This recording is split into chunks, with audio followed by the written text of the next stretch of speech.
Hey y'all, this is my review for the Real Housewives of Salt Lake City, episode 2476. We are finally at the season finale. Can y'all believe this? And they've taken 3 weeks off on breaks? Now, I get it. One part was like the Super Bowl or like New Year's Eve, but damn. How long has this series been on? I'm Salt Lake City'd out. That's why. And then the whole behind the scenes drama and stuff like that, it's just not fun to review now because it's just so polarizing. Maybe I just need a break.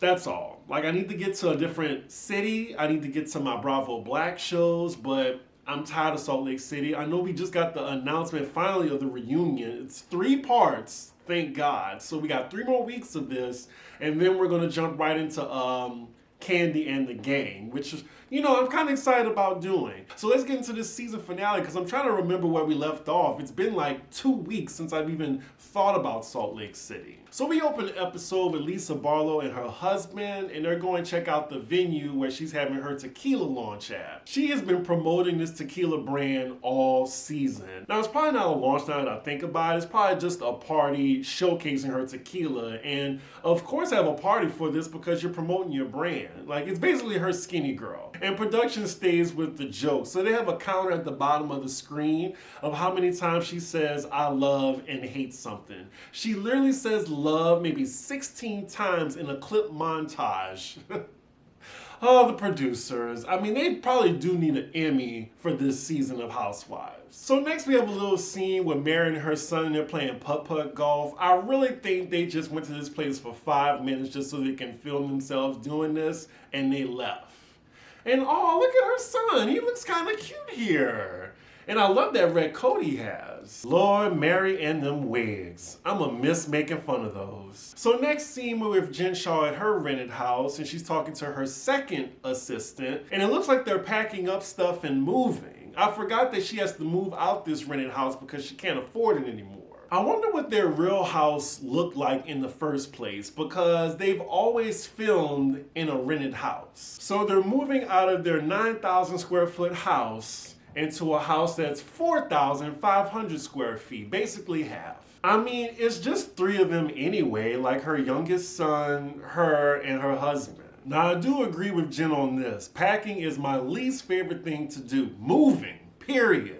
I'd rather just throw some money at somebody to move this shit for me. I'm wondering how she gonna fit all this furniture in a house that's half the size of the one she's moving out of. And don't she need to be selling that furniture in order to pay for her lawyer retainer? So she's walking the movers around her house, telling them what to disassemble, what she wants moved, what she wants taken down. They get to her closet and they're discussing the price. He's like, oh yeah, we can do all this. It's gonna be about around $8,000 to $10,000. $10,000? Really, girl? Aren't you trying to downsize and save money? So then we get a little shady pause from production after he tells her the price, and she's like, well, yeah, this is gonna have to be done. Child, she is relying too much on that Bravo check. She better pay those lawyers, and she ain't gonna be able to take all this shit with her to jail. So I don't know. Does Coach know about this? And side note, I'm sure y'all heard in the news that her trial is literally next month, and she is the only defendant left. And then everybody else who's been arrested, indicted, they already pled guilty. So they'll all be testifying against Jen Shah. I kind of feel bad for her until I realized that she was stealing from old people. But she's definitely going down. She's definitely going to prison. So Jen tells us in her confessional what keeps her up at night is wondering how her family's going to monetarily survive without her if something happens to her. Not stealing from old people. That's not what keeps her up at night. Providing for her family and what they're gonna do if she goes to the slammer. That's what keeps her up. So next scene, we're with Heather and her daughters. I'm itching to fast forward, but I'm gonna stick through it. Looking at Heather right now, she looks great, but a waist cincher would do her wonders. I'm just saying. Okay, so her and her daughters are visiting her dad's gravesite. So she's saying her dad unfortunately died during the pandemic and none of the family could gather around to pay their respects because of the lockdown. So they're doing this now to commemorate her dad's memory. Sometimes I actually forget that, we're still in a pandemic technically. Aren't we? I know they're trying to take away mask mandates now. Anyway, Heather's also saying in her confessional that most of her family members didn't come either because they didn't agree with their father's practices or that they're still Mormon because, she's still shunned from the Mormon church. So she's thinking they may have just done a separate ceremony without her present. And speaking of the Mormon religion, I realize a lot of people have been bringing up, why have they been, persecuting Mary for being in a cult when they've been in a cult themselves, practicing Mormonism, I guess. And my answer would be that, I can see them persecuting Mary because she's taking advantage of people, Heather and Whitney and anybody else who's Mormon on this cast, they're not taking advantage of anybody. Mary is the head of her church, and allegedly she's been taking advantage of her congregation. That's where I see the difference in that analogy. So then we see Heather commemorating her father, we see her reflecting in her confessional, and then later after it's over, she hears from her brother that her mom actually came an hour early before she got there. So I'm guessing she's still beefing with her mom for being excommunicated from the Mormon church. I hope she's going to therapy for all this. So next scene, we see a bunch of cars just driving into the middle of nowhere surrounded by ice. And of course we see Meredith Marks and her family. Again, withholding the urge to fast forward. Oh God, is this a photo shoot for her son's clothing line? And then both of them in the scene together. Thanks, Mom. I'm so happy to be here to show off my line for you. It's okay, son. I know you're not gay, but I still want to make sure you show off your clothes for everybody. Okay, so as I'm watching the scene, it's actually for Meredith's clothing brand, so the clothes look decent, but it's still a scene with her and her annoying ass family. So Meredith has enlisted GLAAD, I wonder why, for them to help model her clothes and for a cause as well. I just want Meredith to acknowledge her gay son.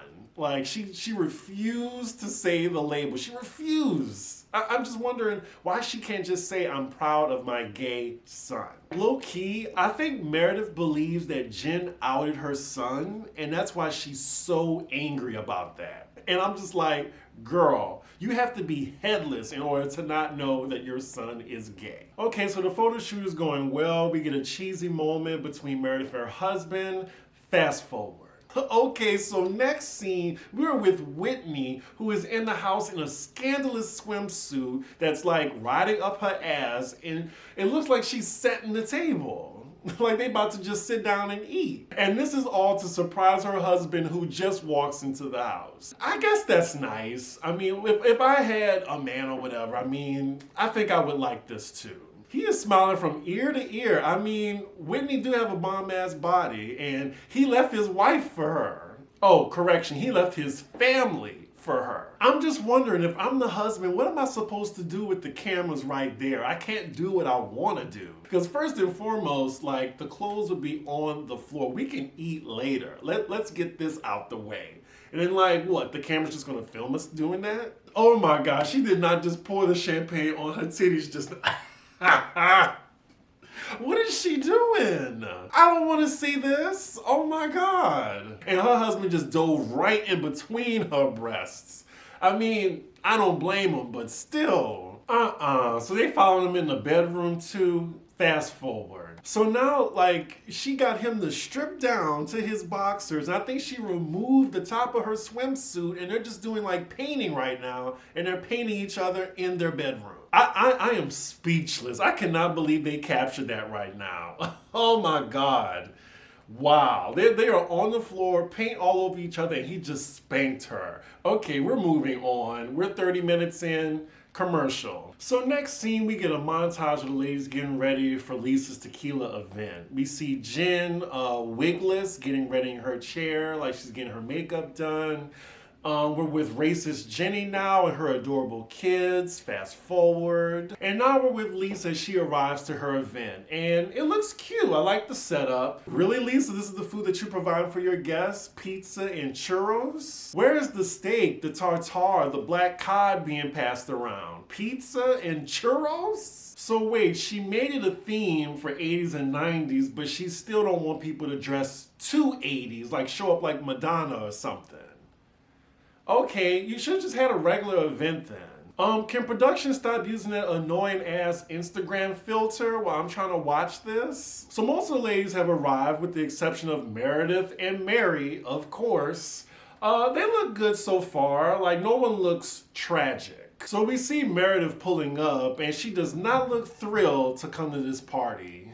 Her husband even like shakingly asked her, "Oh, so are you looking forward to seeing anyone tonight?" She's like, "Well, I don't know, as long as they're nice." So Meredith gets to the party and she's greeted to the most fakest hello by Lisa, as well as the other ladies. It looks like everything is cool for now. So now we see Mary walking into the party, and it looks like she went into her closet, turned out the lights, and just rolled around, and just whatever clothes stuck to her as she rolled around, that's what she decided to put on. And here she goes, just being awkward as hell. I mean, there's other black people there. Why isn't this black woman a housewife instead of Mary?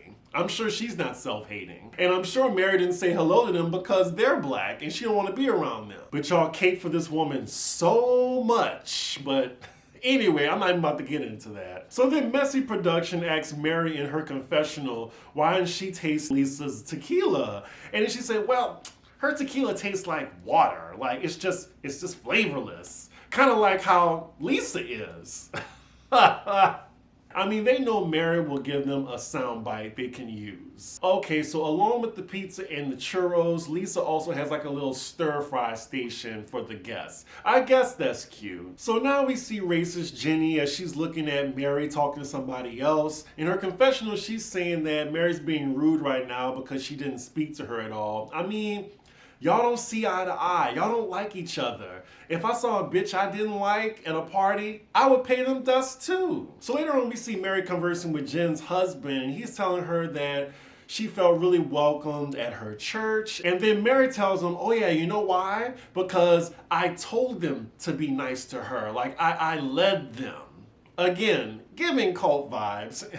Pretty weird. And then as she's talking to Coach Shah, Whitney comes up right behind her and she says, can we talk? Can we talk, Mary? She literally says, oh my God, to Coach Shah, like he doesn't know what to do. And she's like, for what, Whitney? For what? I'm not sure if Whitney wants a moment, but look, if I was Whitney, I would take the hint. Mary does not like me. I don't like her. I just called this woman a cult leader. Like, why even try to make this work? Oh my God. And then Mary, I think she asked Whitney, are you drunk? I can smell the tequila on your breath. Whitney says, well, we're at a tequila event. Of course my breath smells like tequila. She just be disrespecting these women and they just take it. Mary says she doesn't want to talk to Whitney when she's not sober. I mean, I think she's sober in this moment, but I do think Whitney should have acknowledged Mary's wishes if she didn't want to talk to her. Like she kept telling her, I don't want to talk to you. What do you want to talk about? What do you want to talk about? And Whitney's just like, can we just talk, please? Like, you can just come over and talk just for a bit. Producers were probably looking for a moment to happen because nothing was going on at this boring launch party. So she finally gets Mary to sit down and talk to her, and she starts off by apologizing to her for talking about her church. And Mary's not having it. She's like, well, why did you do it? And Whitney tells her that, well, I haven't said anything that wasn't out there. Well, Whitney, didn't you have a whole meeting with the guy that was accusing Mary of taking advantage of him and making him put out a mortgage for his house? Like she had a whole 3-hour conversation with him. Whitney also says she wouldn't have done that if Mary didn't put her down first. I really think Whitney should just stand in the mess that she made with Mary instead of just backpedaling because it just comes off disingenuous. And that's why Mary is giving you this response. So as Whitney and Mary are going going back and forth, we see Jen and racist Jennie right behind Whitney, just ear hustling, trying to find out what's going on. Racist Jennie overhears Mary saying she's a nice person, and I think she wants to interject because in her confessional she's saying, Mary? Saying she's a nice person? Really? And, you know, Mary isn't a nice person. But again, you're one to talk, Jennie, on judging someone's character. So Jennie, actually looking for a moment, interjects into Whitney and Mary's argument. When Whitney says, I don't try to hurt people, Jennie says, oh really? Okay, didn't you try to hurt me? Now, Jennie girl, this ain't your fight. Like, let Whitney and Mary have their moment. No one cares what you gotta say. What they're talking about doesn't even concern you. And even though I don't care for Mary, you just stuck your nose in somebody else's conversation. Mary pays Jennie Dustin's like, girl, shut up. And then Jennie, she feeling froggish right now, so she leap in Mary's direction. Really? Okay, in this moment, Mary is cracking me up. Jennie's like, oh, what you said? What you said? And then Mary's like, oh, you getting hood now, huh? 2 points for Mary. 2 points. See, I'm not that biased. So Jennie's just so offended a black person just called her a hood. She's like, excuse me, what did you say? Jennie the hood? What? Are you educated? Oh, God. Weak read. A weak read. Like, the way Jennie's reacting, you would have thought that Mary called her a racial slur or something. She just said, oh, you getting hood now, huh? So then she's like, yap, yap, yap, and then Mary's just giggling. She's like, can somebody get this ant? Mary is just making light work of racist Jennie right now. And it's a little comical, I gotta say. Jennie's looking really desperate for a moment. She's saying, why don't you say it to my face, Mary? What you gonna do? What are you going to do, Jennie? Are you gonna hit her? Are you? Because at this point, you're pulling a Candace right now. You're just trying to provoke this woman to do something to you so you can cry victim. Damn, she got me defending Mary. Lord, have mercy. So then Mary gets up, followed by Whitney, and Mary actually wants to continue the conversation away from Jennie. But what Jennie does, she follows them and gets into Mary's space.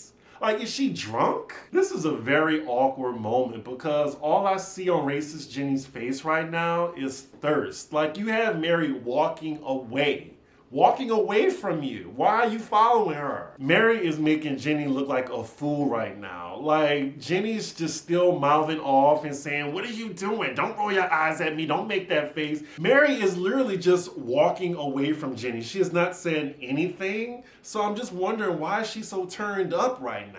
Like, she almost bumps into Whitney, and then Whitney has a problem with it. She immediately tells Whitney, oh, I'm sorry, Whitney. Now, Jennie, if Mary would have socked you or slapped you across the face, she would have been fully warranted because you've gotten to her space more than once, girl. Like, you're looking for a moment, and it's not happening. Mary isn't giving it to you. Oh my God. So as Mary's walking away, like, Jennie just calls and says, walk away, Mary, walk away. She's still following Mary. And then she throws her drink at her?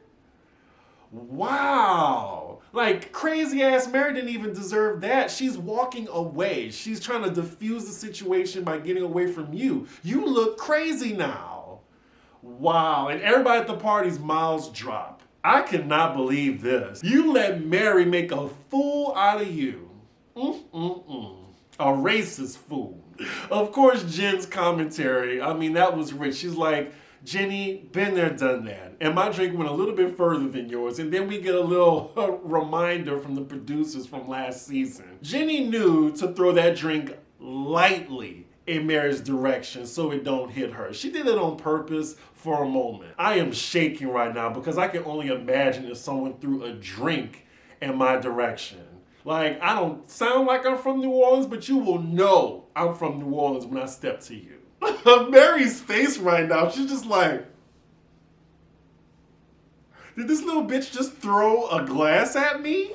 I gotta hand it to Mary. She is not breaking a sweat right now. She is not giving Jennie her moment. Jennie needs to be escorted from this party. I'm sure if the tables would turn, they probably would have thrown Mary ass out. I want them to throw her ass out the party now. Because this was just so unwarranted. Even if I didn't know that Jennie was a racist when this aired, I would still be on Mary's side on this because this was unwarranted. She was just walking away from you. So then we see Mary, she just keeps walking. Even though Jen stops her and says, do you want to talk to Jen? She's like, I ain't talking to her. So she just keeps moving. She goes down the stairs and out the venue. I'm thinking she's leaving now.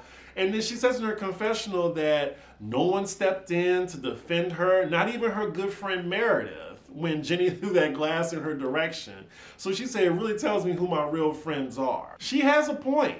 Like, no one came to Mary's defense. Not that I would expect them to, but I would at least expect Meredith to go after Mary. So then we see Whitney, Jen, and Jennie talking, and Whitney's trying to explain to them, I was just trying to tell her sorry that I said her church was a cult. And in this moment, it looks like Whitney is indeed drunk. Jennie and Jen, they both say, it's not a cult? So then we see Jennie apologizing to Lisa for throwing a drink. Lisa laughs and she says, I don't care, as long as it's not one of my bottles, that's fine. So now a little bit more time goes by and Mary, she really just left the party. Just like that. Oh goodness, we get a little moment with the husbands. Fast forward, this ain't Jersey. So then we see the remainder of the ladies, they're all huddled around this cocktail table, and you see Lisa saying, oh, can we all just get along? You know, can we all just be friends? After this tirade of slut shaming she accused Meredith of, she wants to be friends now. She wants everybody to be friends. But then we see Jen talking to Meredith. She was like, can we be friends? And Meredith's like, Jen, I can't give you the support that you want right now.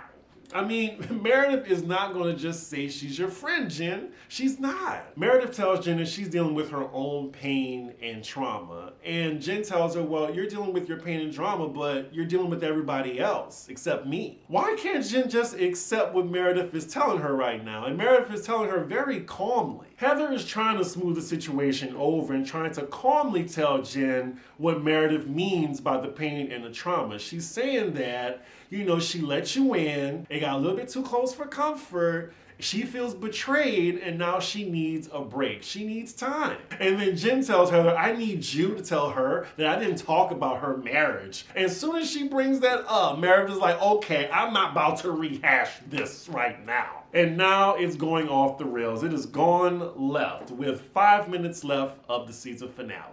Lord, Jen narcissistic ass can just not accept what Meredith is telling her right now. So now she's moved to tears and she's like, I just don't understand. Like, you want to be neutral with me? Yes, felon, yes. Jen is trying to play the victim again, and I think she's trying to throw Whitney under the bus now. Whitney then tells producers in her confessional that Jen is the one that started the marriage rumors in the first place about Meredith. Meredith then sternly tells Jen, look, I'm not talking about it right now, okay? I'm not talking about it. And Jesus Christ, Jen will not accept it. She just won't. She's like, but this is about my feelings. Again, my and I. That's all Jen knows because she's a narcissist. So then Lisa just interjects and tells Meredith, you know what I think Jen's just trying to say is she just wants to be your friend. Meredith completely goes off now. What the fuck is wrong with you guys? I just told you I don't want to talk about it. And then everyone just starts yelling. Heather then walks away and she was like, let's fucking go. I hate these bitches. They all just disperse from the table. Meredith is going off right now. She's like, you want me to talk about all the people you're seeing? You want to talk about the people? See, Jen, you just kept poking the bear. My feelings, why can't you be my friend? And then you get this reaction. Meredith then storms off and you have Jen saying, well, what are you talking about? Cut to Meredith's confessional saying that she was told information that some of the women are having extramarital affairs. So Meredith heads toward her husband and she says she is ready to go. So as Meredith is walking out the party with her husband, she yells, I'll talk about who everyone is dating that nobody knows about. Oh my God, I'm so glad this season is over, y'all. Meredith says in her confessional, believe me, if they want to talk about my dark times, I'll talk about their dark times too, gladly. And I guess we'll see at the reunion. So then after that, we get the place cards for each wife individually. So for Meredith, it says, Meredith and Seth are more in love than ever. They recently celebrated their 25th wedding anniversary. No boob cakes were involved. Okay, whatever. Boring. Lord. And then we see Jen yelling at Lisa about trying to hold Meredith accountable since everybody wants to hold Mary accountable. And then we pause and see her little place card. And it says that her trial is next month. And in the meantime, she tries to stay positive and relish in the good times and avoids thinking about her old closet. So then the cameramen are now catching Mary walking out the party. Then we see her place card, which isn't worth reading. We get to Whitney, and then she says she's just trying to get blacked out at this moment. Then we see Lisa, who doesn't have a care in the world right now. She doesn't care that someone threw a drink at her party, that there was like a shouting match. She's just happy right now. Just talking to her husband, telling him how much she loves him. We then see Heather now, who I'm sure left the party, and production's just playing with us and giving us an earlier clip of Heather at the party, and then showing her place card, which again, isn't worth reading. Oh, and then they just left Jennie completely out the end. Didn't even give her a place card. And that is where the episode ends, y'all. We are finally at the end of that journey. Lord. And then we just have the reunion coming up, and that is it. It is 3 parts. I checked out the preview. It was aight, but truth be told, they needed Mary on here. But they probably would have had it 4 parts if Mary was there. Anywho, y'all let me know what y'all thought about the season. Y'all also let me know about that fight between Mary and Jennie, because I'm fully on Mary's side when it comes to that. She may be a broken clock, but Mary was right at that moment in time. I do think I'm going to check out season 3 only because they're capturing Jen Shah's court case right now. So we might be seeing Jen Shah go to jail next season, literally. But anywho, make sure y'all like, comment, and subscribe, and I will see y'all for Celebrity Big Brother Review. Bye.